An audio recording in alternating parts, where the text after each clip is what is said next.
it's really, really hard to get into Loyola. And my grades are really good, so I thought, maybe I'd take a swing.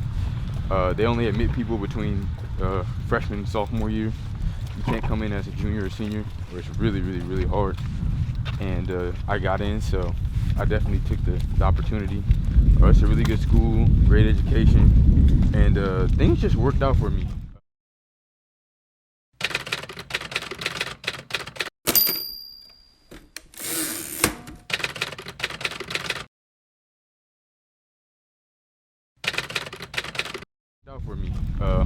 When I was coming in, our new head coaches, that was his first year as well, Coach Sanders, and we kind of got the whole SC staff that was removed during the Lane Kiffin stuff.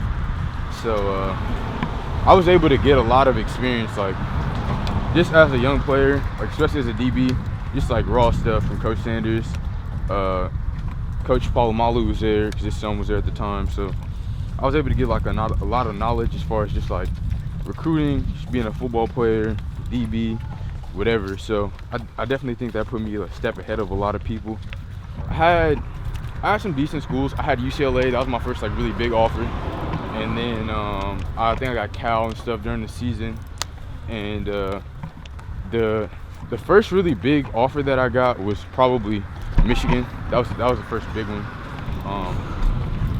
I got that mid-January during we were just like kind of starting our workouts. I remember because Coach Jackson called, and we weren't in school that day, and we had an early morning workout, and I guess the whole staff that came by and they were coming to see me, but I wasn't in school, and they offered, and then I got Oregon later on that day. Funny thing is, I always liked Michigan, but I wasn't really sure how things would play out because I'd never been there. I have family in Detroit, but I never actually been to Ann Arbor. And I'd actually never been to Ann Arbor. So I kind of just I wouldn't say I put them on the back burner. I was really high on Stanford at the time. And, I kind of just looked at it as like a potential option. And just kind of wanted to keep that relationship there. And things ended up working out because, of course, now, I'm signed, committed, however you want to say it, to Michigan. But yeah, that's all kind of, it's kind of crazy how everything worked out. I think that stuff's really big. With those coaches not, being able to be out there and see those kids.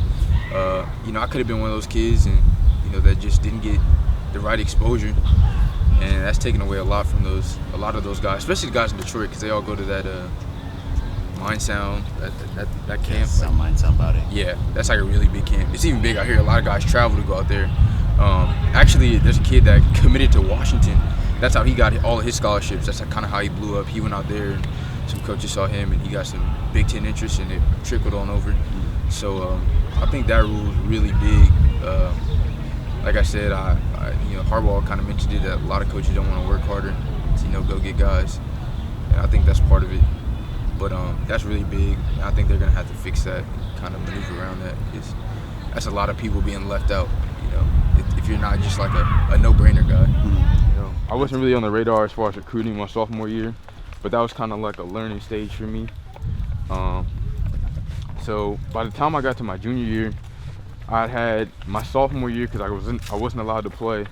So I was pretty much just practicing and learning the defense and just practicing, lifting, running. And so by the time my junior year came, I was really eager to play. I kind of did well during the 7-on-7 circuit. I don't know how well that did for me. I actually got some scholarships my sophomore year before really even playing. And then my junior year, I played really well.